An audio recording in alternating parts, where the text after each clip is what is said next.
Estamos de volta então com o Debate TVE, que hoje faz uma análise da crise política dos acordos do presidente Temer para se livrar das denúncias da Procuradoria-Geral da República.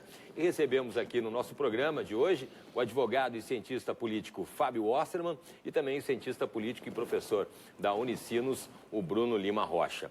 Este programa está sendo transmitido ao vivo nas redes sociais e também no site da TVE. E você pode participar através do nosso WhatsApp pelo 984-51-6352.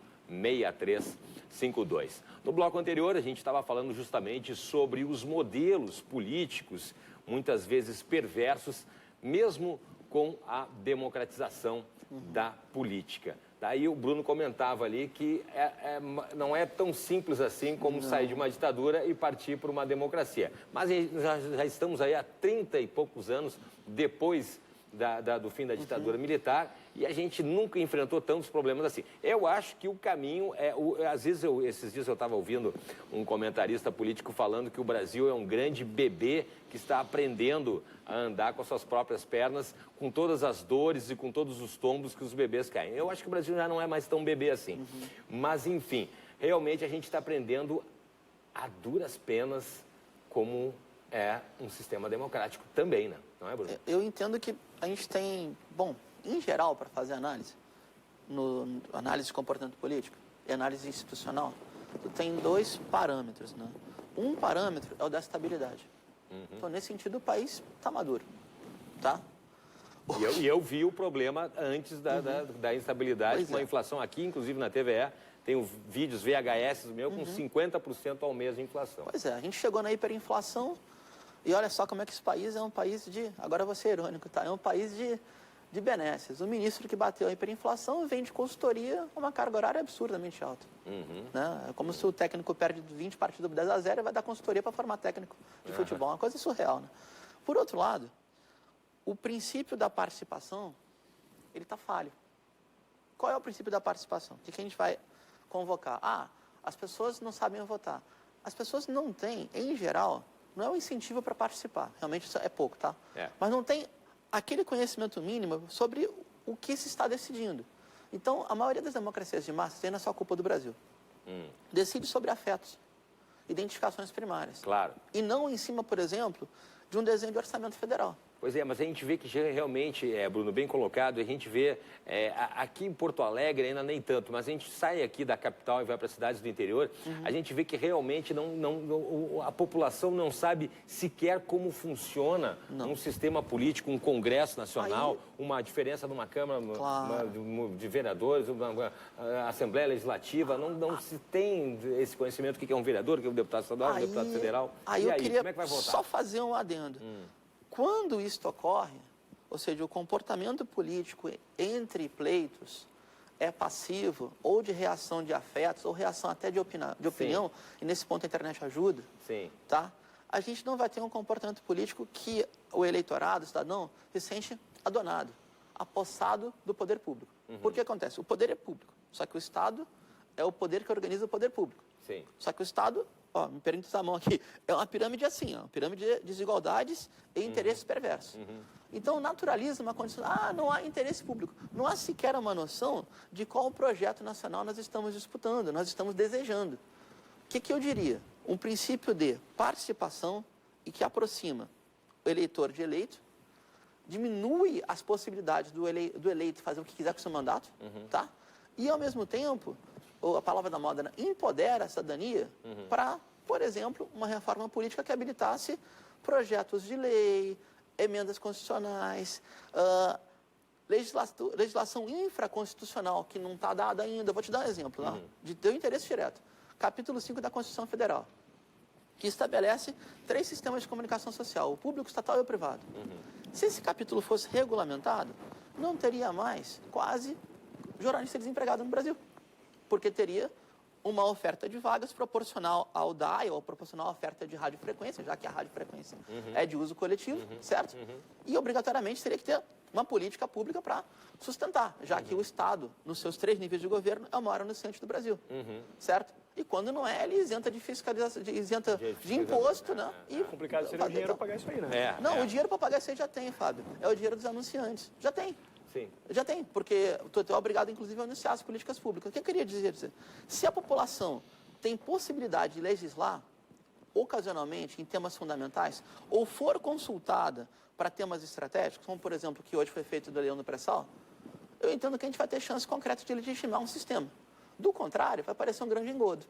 E uma enorme jogada de alto interesse e de favorecimento do topo da pirâmide social. Bom, a gente falou então, por favor.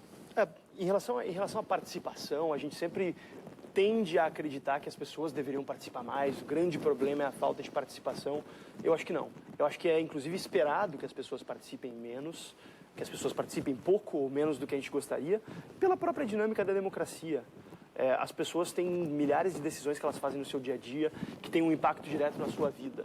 Qual ônibus que eu vou pegar, como é que eu vou me relacionar com meu filho, com minha namorada, com minha esposa, que roupa eu vou usar, como é que eu vou fazer para pagar as contas no final do mês. As pessoas têm várias preocupações nas quais elas sabem que o seu input ali no dia a dia vai fazer uma diferença. Enquanto na política elas pegam e olham, poxa, ao mesmo tempo há uma sensação de ineficácia democrática e ao mesmo tempo realmente uma pessoa individualmente tem muito pouco impacto. Sim, na prática. É inclusive tradicional das democracias de massa que haja, inclusive por causa dessa lógica, uma cooptação do processo político por parte de grupos de pressão, que tem, diferentemente de pessoas como nós, que são pessoas, enfim, que têm sua profissão e trabalham no seu dia a dia e querem receber mais bens e querem pagar menos, normal, como qualquer pessoa normal. Os grupos de pressão, geralmente, eles atuam na base de concentrar os seus privilégios e, com isso, se organizar em lobby, buscar legislações que eles favoreçam, etc. Basicamente porque eles têm incentivo para isso. Enquanto que o cidadão desorganizado e desarticulado, ele acaba não tendo um incentivo para isso. E o resultado disso a gente vê na prática. Não, eu concordo. Inclusive, a gente cada deputado federal, cada senador podia vir que nem os pilotos de Fórmula 1, né, com o macacão, dizendo a quais corporações eles prestam contas. Porque é isso que os levou lá. É verdade. Basicamente porque uma campanha eleitoral é cara. E precisa de ter grupos fortes, realmente, o suficiente para mobilizar não só votos, mas recursos. As pessoas geralmente não sabem, mas uma campanha eleitoral, enfim, uma campanha para deputado federal, é um negócio que custa, por baixo, 5, 10 milhões de reais.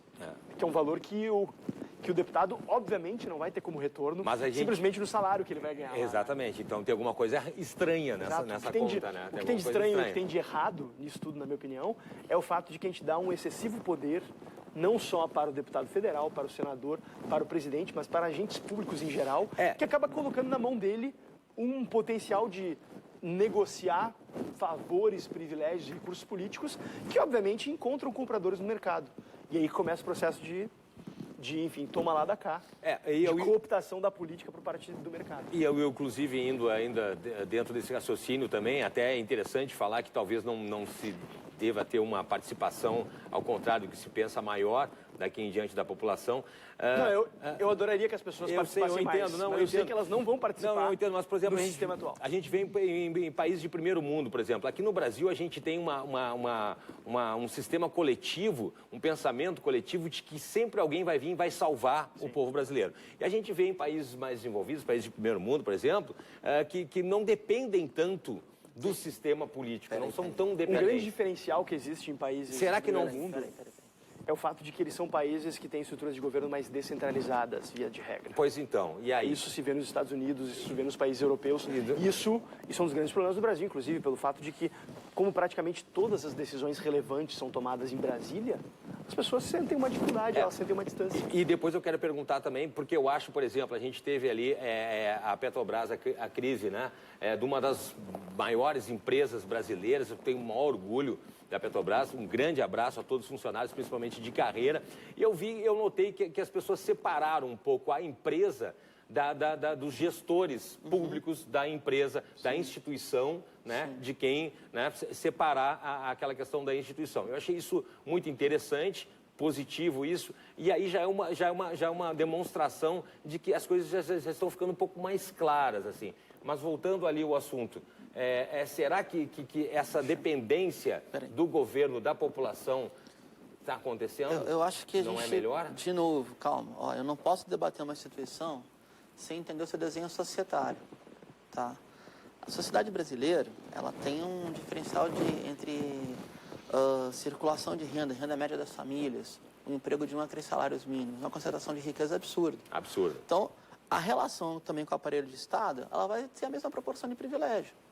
Essa que é a diferença. Então, se a gente distribui, por exemplo, se eu tivesse uma mão de obra melhor remunerada, um tempo de trabalho menos exaustivo, transporte público, não fosse a loucurada pós-fordista metropolitana. Eu dou aula no ensino em São Leopoldo há muitos anos, tá? Então, é comum ter um estudante que mora num município, sacoalha no trem, faz estágio no outro, vai para aula para o outro, chega em casa para dormir 5 horas, vai trabalhar no dia seguinte. Essas condições, se elas forem melhoradas, tu tem uma melhor participação política. Esse é um dado. O outro, que bom que tu citou a Petrobras, tá? Por exemplo, se a empresa é pública, o destino dela, no meu entendimento, tem que passar por plebiscito.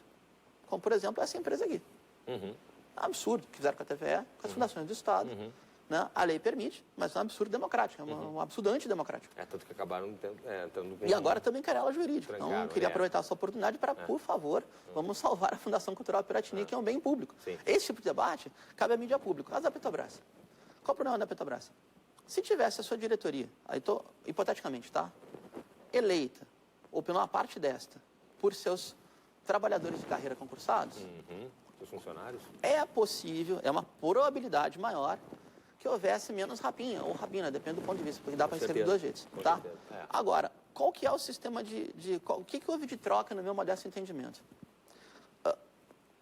O que aconteceu foi que havia, ou há, né, uma capacidade de indicação de intermediários, certo? Esses intermediários eram através de partidos políticos. Continuam sendo. Só que qual a diferença? Agora se colocou um conjunto de intermediários que, tecnicamente, botei aspas aqui, são mais alinhados às transnacionais do petróleo, certo? E antes eram mais alinhados a uma ideia mínima de uma Petrobras voltada para o desenvolvimento nacional soberano, com todos os seus custos e dificuldades. Agora não, agora vamos garantir a condição de, aspas, colônia desenvolvida, né? A gente vende a jazida, recebe em óleo, recebe em royalty e fica com essa economia primarizada. Nenhum país que tem uma base de economia primária, modificada, consegue ter soberania. Vai estar sempre dependendo de uma imposição de preços externos, como é o caso da soja, como é o caso do minério de ferro. Agora, para isso... Querendo dizer que um país como o Chile não tem soberania, então? Eu diria que a soberania chilena ela é relativa em relação aos seus compradores de mercadoria de commodity. Porque se você tem, por exemplo, o Brasil tem 21%, se não me equivoco, de balança externa com a China. A demanda de partidas da China, das matérias que eles compram no Brasil, é o que vai indicar a balança brasileira. E aí vai poder depreciar. Ou, 400 milhões de chineses entraram no mundo do trabalho, no mercado de trabalho. A soja é a rainha do agro, ela coordena a cadeia toda do agro. Aumenta a partida de soja, beleza. Fez azul na balança. O que fazer com o superávit? Agora, o que fazer para ter uma economia nacional desenvolvida de modo que aumente a capacidade soberana de um país e aumente a capacidade democrática de um país decidir sobre o próprio recurso? Sim. Agora, isto... No caso da soja. No caso da soja, no meu entendimento, um país desse tamanho não é para ficar vendendo commodity, né? Por favor, né? Pelo amor de Deus, né? Não é para também ter preço de merenda escolar jogando na Bolsa de Chicago de agora a 5 anos. Dolarizado o alimento. Vamos fazer o quê, então? O governo vai definir o que tipo de produtos o Brasil vai vender? Seria interessante a gente ter uma definição. Quais deveria vender? Por exemplo, a gente poderia ter uma política pública de incentivo. A gente já teve. Não, deixa eu falar. De vários setores.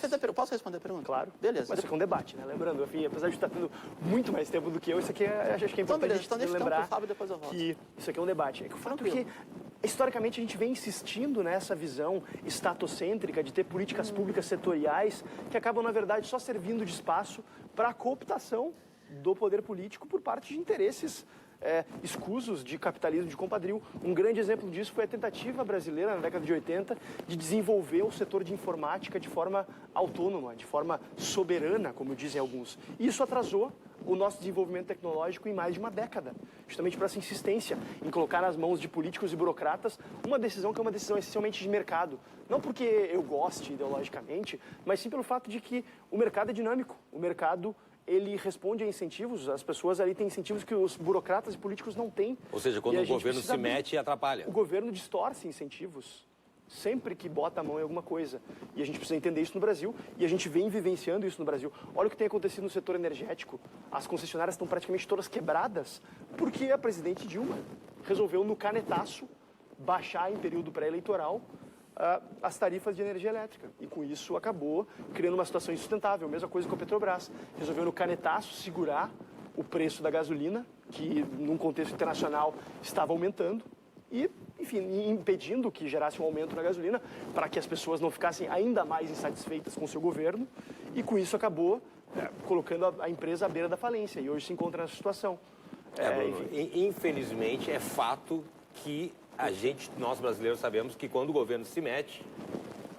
Como assim? Dificilmente, principalmente na economia. Ah, é? Quando dita na economia. Não sei de nada disso. Ah, não vive no Brasil? Não, O Brasil é um caso de livro. Profundamente disso. Profundamente disso. Posso tentar discordar? Mas é claro. Então, beleza. Eu adoraria ter um país que nos dedicasse a vender minério de ferro em nióbio e produzir semicondutor. Se a gente vai na Lomba do Pinheiro, tem ali o Cientec, correto? Onde tem, de forma incubada, uma capacidade absurda de produzir semicondutor, com a cerâmica de semicondutor de São Carlos. Como é que tu monta um cluster e monta um complexo industrial? Com um profundo financiamento, uma decisão de Estado. Assim como os Estados Unidos, por exemplo, montou o complexo industrial militar no finalzinho dos anos 30 e depois foi avançando nos anos 40, 50 e agora incorporou complexo industrial militar tecnológico. A rubrica de defesa só dos Estados Unidos é 37% do orçamento. E é onde estão vários contratos com centenas de empresas, eu diria, 100 pelo menos, que estão vinculados ao complexo de defesa. Eu adoraria ver este país que tivesse apoiado, pelo governo Lula, hein, o Sistema Brasileiro de TV Digital Terrestre, onde 55 consórcios universitários chegaram à condição de ter uma modulação própria. O que aconteceu? O Brasil comprou um padrão pronto e vende royalties para a empresa originária do Japão. Essa é a condição de colônia. Então, a gente tem que escolher, de forma soberana e democrática, se nós queremos ter um país desenvolvido e com soberania, aonde o Estado subordina o interesse da população, não o interesse do topo da pirâmide, e menos ainda o interesse do capital internacional, ou se a gente vai ter essa condição de colônia, onde quem dá mais leva. Pois é, mas é isso que eu quero, que a gente esclareça aqui. A gente sempre coloca... Tu acha essa empresa mal organizada? Eu não acho, é uma empresa pública. Eu adoraria ver a TVE ter os seus quadros 100% concursados e o Conselho Gestor da TVE ter 100% soberania sobre ela. A TV é pública, não é estatal, pública. Era para ser. Com certeza. Se é público, inclusive, acho que a gente podia adotar modelos como o americano e o inglês de financiamento. Da BBC, adoraria. Privado. 4% de imposto sobre... De financiamento privado, em boa parte. A BBC? Em boa parte, financiada por recursos privados. BBC inglesa? Sim, sim. É carga tributária. Claro, existe a taxa. A BBC inglesa é carga tributária. Mas, tanto da BBC quanto da NPR americana, enfim, que é de rádio. NPR é rede de rádios universitárias. Sim. Mas existem maneiras de se distinguir pública de estatal. Eu acho que a gente precisa, no Brasil, nesse momento, justamente colocar em xeque essa visão estatocêntrica, como eu disse, de que tudo deve ser estatal. A gente aqui no estado do Rio Grande do Sul, especificamente, é um estado que não tem dinheiro para pagar gasolina de viatura. Se a TVE tem um serviço relevante, eu acho que realmente tem, acho que ela deve buscar formas alternativas de financiamento para se manter. E a gente discute isso, então, logo depois do intervalo, com o debate TVE. Nós já voltamos, não sai. Com os baixíssimos índices de popularidade, o governo Temer vai mantendo o Congresso sob controle. Mas esta semana teve uma vitória apertada para se livrar de uma denúncia da Procuradoria-Geral da República. Quais os rumos da política brasileira na reta final de 2017? O que ainda se pode esperar dos nossos políticos lá em Brasília? É o que estamos tratando aqui com os convidados de hoje. O advogado e cientista política Fábio Osterman e também o cientista político e professor da Unicinos, Bruno Lima Rocha. E este programa também está sendo transmitido ao vivo nas redes sociais e também no site da TVE. E você pode participar pelo WhatsApp, deve participar, através do 984-516352. No bloco anterior, a gente estava conversando aqui, debatendo sobre a questão até onde o Estado deve ingerir, deve se meter na vida da população. Bruno acha que um pouco mais, o Fábio acha um pouco menos. Vou passar um pouquinho para o Fábio, porque o Fábio estava dizendo ali que estava... Eu, como mediador, vou deixar o Fábio falar um pouquinho, então. Fábio, Estado menos metido, povo mais assistido, como é que funciona? Sem dúvidas, sem dúvidas. O governo brasileiro hoje, no âmbito federal, ele tem 151 empresas nos mais variados setores e, na minha opinião, um governo que não tem condições de cuidado básico de saúde, segurança, educação, administração da justiça, eu acho que chega a ser até um escárnio com o pagador de impostos, com o cidadão, ele se envolver uma quantidade tão grande de áreas secundárias, enquanto ele não resolve. Isso é uma questão não só de orçamento, ou seja, não é só uma questão de alocação orçamentária nas áreas prioritárias, mas também é uma questão gerencial. Eu costumo dizer que quem tem muitas prioridades, na verdade, não tem nenhuma. E durante o governo Dilma, chegamos ao extremo do absurdo de termos um governo com 39 ministérios e órgãos com caráter ministerial.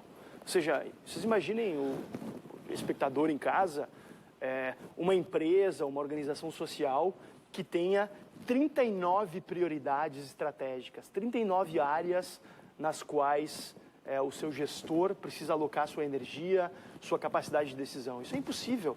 Mesmo que a presidente ou o presidente fosse o melhor gestor do mundo, não conseguiria lidar com uma quantidade tão grande de áreas, com uma quantidade tão grande de situações que vão mudando e tendo que precisar de adaptação no dia a dia. Então, eu defendo sim que o Estado seja reduzido de forma drástica para que justamente ele possa atender às suas características, às suas funções primordiais, a saúde, a segurança, a educação, a assistência social básica. Com certeza é uma área importante, especialmente em um país ainda que carrega consigo essa chaga da pobreza, da falta de acesso a serviços básicos. E as pessoas precisam entender que quanto mais dinheiro a gente coloca em outras áreas, menos dinheiro, menos recursos, menos energias a gente vai ter para colocar nessas áreas prioritárias. Professor Bruno, o Estado existe um inchaço no Estado brasileiro, não? Ah, depende. Primeiro, desculpa ter essa pretensão de revisar o enunciado, tá? Vamos lá. Não é o Estado se metendo na vida da população. Isso é ditadura. É o poder político organizando uma economia caótica como é do capitalismo. Estou falando isso. São temas completamente distintos, tá? Então, eu começaria dizendo, se, por exemplo, a concentração tributária da União não tivesse 30% do seu orçamento na pasta da equipe econômica para fazer o que bem quiser, alocar onde desejar, e não tivesse um gasto médio de 22%, e se botar no médio prazo dá 45%, com a agiotagem nesse cassino da dívida pública, o país tinha recurso. Disso eu tenho certeza. Então eu gostaria de ver a soberania do cidadão brasileiro decidir os destinos da nossa autoridade monetária, da autarquia chamada Banco Central do Brasil. Mas mesmo dentro de uma... Deixa eu chegar lá. Esse é um dado. Tá. O outro, o Estado ou o poder político que é organizado pelo Estado, ele no mínimo tem que separar o que é serviço público, tá? Como, por exemplo, trabalhadores e trabalhadoras de carreira, de autarquias e empresas que podem ser mais públicas e menos estatais, ou seja, ficarem menos sujeitas à troca de governo e mais vinculadas a um controle populacional, da população. Então, a gente aumenta a democratização do aparelho de Estado. Eu acho que a chave é essa. Essa é a chave de resposta. Tá? Agora, sem dúvida, se o intermediário ele tem uma condição de acesso privilegiado e ele está muito subordinado, por exemplo, a financiamento indireto de campanha, grupo de pressão, lobby, etc., sendo que no Brasil o lobby sequer é legalizado, por isso tem todo esse cheiro de ilegalidade, a gente vai ter sempre uma presença desproporcional nos nichos decisórios, por exemplo, das empresas que ainda são brasileiras, são poucas, grandes empresas são brasileiras, e da presença de empresas transnacionais que vão colocar como se fosse do interesse da nação e da população brasileira o seu alto interesse. Esse é um dado concreto. A outra, para fechar, eu já passo a palavra sem nenhum problema. Quando as cadeias estratégicas de valor elas estão vinculadas a uma transnacional, o seu centro decisório ele é exterior. Só que uma cadeia de valor, ela implica, por exemplo, sei lá, 10 mil empregos diretos, 40 mil indiretos por 4, está falando de 200 mil pessoas, que depende da decisão de um conselho de presidente e vice-presidente, 10, 12 pessoas que moram, sabe-se lá aonde, e metade do seu capital está transitando na ciranda financeira. Quanto menos a gente ficar exposto a externalidades, maior será o controle da população sobre os seus recursos. É a minha tese. Pois é, e a gente tem a questão também das licitações, né, que é também essa questão estreita entre o poder privado e o poder público, né? E a gente vê muitas vezes pessoas se beneficiando, a iniciativa privada se beneficiando do dinheiro público nessa questão do toma lá da cá. A gente tem como diminuir essa questão através da transparência. A gente fala muito em transparência, virou uma palavra aí da década e tal, mas a grosso modo parece que não resolveu muita coisa. O que você acha, professor? Acho que a gente tem 3 caminhos fundamentais para diminuir a corrupção, que é uma grande chaga hoje no Brasil, enfim, as pessoas têm uma percepção de que a corrupção tem aumentado. Em primeiro lugar, obviamente, o aumento da transparência, o aumento da facilidade do cidadão obter informações. A gente tem tido alguns ganhos, em boa parte forçados pela própria revolução tecnológica, pelo desenvolvimento das redes sociais. Em segundo lugar, uma melhoria dos mecanismos de controle. A gente tem também tido alguns avanços nesse sentido, mas ainda falta muito o que andar. Eu cito como exemplo aqui o TCE, Tribunal de Contas do Estado, que é uma instituição 100% politizada praticamente, mas instituições onde os auditores são indicados por partidos políticos que têm maioria na Assembleia Legislativa, que é um modelo claramente feito para se fazer vista grossa para aqueles que estão no poder. Então, acho que a gente precisa ter um debate mais sério em relação às pessoas que estão nos nossos tribunais de conta, quais são suas capacidades, qual é o seu histórico pregresso. Se a gente for olhar no TCE hoje, boa parte são ex-deputados, são pessoas ligadas a partidos políticos. Eu acho que a gente precisa de pessoas com outro perfil lá dentro. E, em terceiro lugar, mas não menos importante, a gente precisa reduzir o tamanho da mão do Estado na sociedade. Quanto mais dinheiro, quanto mais recursos na mão do poder político, maiores vão ser as oportunidades de corrupção. Isso é um fato. Existe uma correlação fortíssima, mundo afora, entre o grau de liberdade econômica usufruído nos países, ou seja, o grau de autonomia que os cidadãos e as empresas têm, e, na verdade, uma correlação negativa. E o índice de percepção de corrupção. Se a gente pegar, por exemplo, eu recomendo o espectador dar uma olhada aí, quem tiver na internet já, dá uma olhada no ranking da Heritage Foundation, ou no ranking do Fraser Institute, rankings de liberdade econômica, comparar com os rankings da Transparência Internacional, que é uma instituição com grande respeitabilidade, também vai ver que existe uma grande correlação. Por quê? Porque estados grandes demais, estados que resolvem interferir dentro de cada setor da economia e da sociedade, como é o caso do Brasil, onde o governo intervém no setor de energia, intervém no setor de alimentação, intervém no cinema, intervém na cultura, intervém na TV, comparar a situação com países onde o governo simplesmente se propõe a estabelecer que as pessoas tenham segurança, saúde, educação, uma assistência social básica, e deixem que o mercado se organize de forma livre, porque o mercado desenvolve mecanismos para se autorregular. É isso que a gente percebe ao longo da história. É isso que a gente percebe em todos os países que conseguiram atingir um desenvolvimento. Por mais que hoje a gente tenha países desenvolvidos que têm medidas intervencionistas, são países que se desenvolveram eminentemente em cima de políticas de liberdade econômica.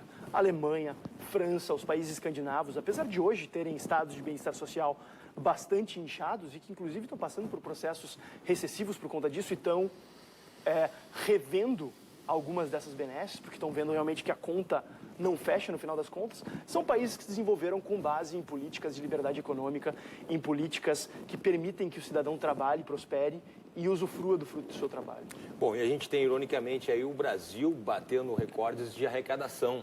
Né? A cada ano, ironicamente, é um país realmente que tem um potencial muito grande na sua cobrança de impostos. Eu queria falar, a gente falou aqui sobre o Estado se metendo ou não se metendo e tal, a gente falou aqui sobre o cidadão, o estudante pegar o seu ônibus, pegar o transporte público, ter uma educação, ter a saúde. A gente tem uma voracidade tributária bastante conhecida aqui, nós brasileiros sabemos bem, e ao mesmo tempo um descontrole tributário também, uma esculhambação de impostos. Inferno tributário. A gente tem um inferno tributário, a gente tem aí, ao mesmo tempo que é uma arrecadação realmente grande, que a gente tem uma incidência percentual sobre o salário do cidadão grande também na cobrança de impostos, via imposto de renda, a gente tem impostos que a gente nem sabe que a gente paga no dia a dia. E aí eu pergunto o seguinte, Bruno, isso também já não seria um grande problema do nosso país a ser resolvido? É que assim, Cláudio, de novo, a carga tributária ela vai incidir proporcionalmente ao rendimento do indivíduo. Então, no Brasil, pegar a carga tributária brasileira, comparar, sei lá, uma média europeia, ela não é alta. O retorno em serviço é alto. Agora, se tu pegar a carga de sonegação, calote, falcatrua, armação no Tribunal do Cárcere da Receita, liberação de pagamento de tributo para quem está devendo muito, é um absurdo. Calota-se muito mais do que se sonega no Brasil. O sonegômetro é muito mais do que o impostômetro. Tá, deixa eu terminar o raciocínio. Tá. Quem paga imposto nesse país, o imposto incide basicamente sobre o trabalho, consumo, micro e pequena empresa, que é quem mais emprega. Então também é uma crueldade dentro do próprio sistema empresarial. aquelas empresas que mais dão trabalho vivo, ou seja, não estão com capacidade de ou se livrar no CARF ou ir para a jogatina financeira, né? Pegar sua mais-valia, jogar em CDB se deu para a bola, elas sofrem uma carga muito maior. Só que, ideologicamente, elas aderem a teses do quê? De sobrevivência. Tá? Se eu pagar menos carga tributária, eu vou fechar meu balanço no azul. Eu só posso pagar meu tributo se eu fechar com o contabilista, porque a carga tributária brasileira, ela é também em cascata. Então, por exemplo, quer ver uma decisão simples do Estado, que implicaria algo? Reunir com os 27 governadores e falar assim, acabou a guerra fiscal. Ah, isso é uma questão Acabou. complicadíssima. Acabou. Né? Pois é, acabou a guerra fiscal. Outra, a liberação de carga tributária será para áreas estratégicas sob algum tipo de controle coletivo. E não a rubrica do secretário de Fazenda do ministro. Isso é outra dimensão. Tá? O que a gente fala quando vai estudar economia política? Pô, essa política aqui foi política de balcão, chegou, levou, ou foi um planejamento estratégico de, sei lá, 1, 2, 3, 5 anos, ou de 10? Esse é outro dado. Agora, isso passa, no mínimo, por um maior controle coletivo. O que eu não posso entrar, eu estou tentando fazer um debate bastante plausível, se o pessoal poder entender, é que, assim, o Fábio tem razão quando indica esse indicador da Heritage, da Fraser, etc., né? Porque ele vai ao encontro da tese que ele está levantando. Né? Vai ao encontro da tese de... Fique à vontade de levantar indicadores que vão Não, contra beleza. Então, por exemplo, se a gente for pegar... A gente tem 3 minutos. Não, eu encerro com isso e passo a palavra para ele. As políticas de renda mínima da Suécia são de 32. Então, um país com alto respeito à propriedade privada, um país aberto ao comércio internacional. Eu vou te passar a palavra. A gente tem 3 minutos. Então, eu tenho 1 e te dou 2, tá? Beleza. Então, as políticas de renda mínima da Suécia são de 32. Diminuiu o diferencial de pobreza já nos anos 30. Então, esse ciclo diferencial de pobreza, ele diminui no longo prazo. Não com solução mágica. Obrigado, fica à vontade. 2 minutos. Enfim, eu de maneira alguma sou contra, no Brasil hoje, a políticas de renda mínima. O que eu sou contra é esse excesso de concentração de poder, tanto econômico quanto político, nas mãos do governo. Esse excesso de recursos nas mãos do governo que acaba asfixiando, especialmente o trabalhador mais pobre, que paga proporcionalmente mais impostos e acaba pagando tudo dobrado. Porque, na verdade, não só paga impostos, como se também tem que se contratar saúde, educação e segurança no setor privado para ter uma vida minimamente digna no Brasil. E isso decorre justamente desse nosso excesso de expectativas e de poder que a gente bota nas mãos do governo. Acho que enquanto a gente não revisar essas nossas expectativas, a gente vai seguir se frustrando, a gente vai seguir esperando que as pessoas participem mais, sem entender que os incentivos postos por trás é que criam esse cenário. É um cenário de criação de dificuldades para venda posterior de facilidades. Isso favorece claramente aqueles que estão lá em cima. E a gente precisa se atentar para isso e se mobilizar para mudar essas estruturas. E o ano que vem, será que a gente pode vislumbrar alguma melhoria em relação às eleições, por exemplo? Eu estou confiante. Eu acho que está se abrindo uma janela de oportunidade, um espaço para contestação de projetos de poder que estão aí há muito tempo. Eu não sou muito otimista em relação à eleição presidencial, porque pela própria dinâmica da eleição majoritária, eu acho que acaba tendendo ao meio, acaba tendendo a um centro ali que navega no meio de populismo, de demagogia, para flertar com o eleitor mediano, mas eu acho que no Congresso e nas câmaras e nas Assembleias Legislativas a gente tem uma possibilidade muito interessante de renovação e espero que o eleitor esteja atento. Professor Bruno, 30 segundos, expectativa ano que vem, eleições. Pânico. Pânico. Pânico. Fundo Cívico e Cambridge Analytica entrando na campanha brasileira. A mesma fez a campanha do Trump. Eu estou apavorado. Pânico. É mesmo? Então tá bom. Gente, muito obrigado pelos esclarecimentos. A gente esteve aqui então com o advogado e cientista político Fábio Osterman e também com o cientista político e professor da Unicinos, Bruno Lima Rocha. Muito obrigado, a gente agradece aos nossos convidados, agradecemos também a sua participação e fique aqui com a gente. Em seguida tem o Jornal da Cultura. Uma ótima noite, um excelente final de semana para você. Até a próxima.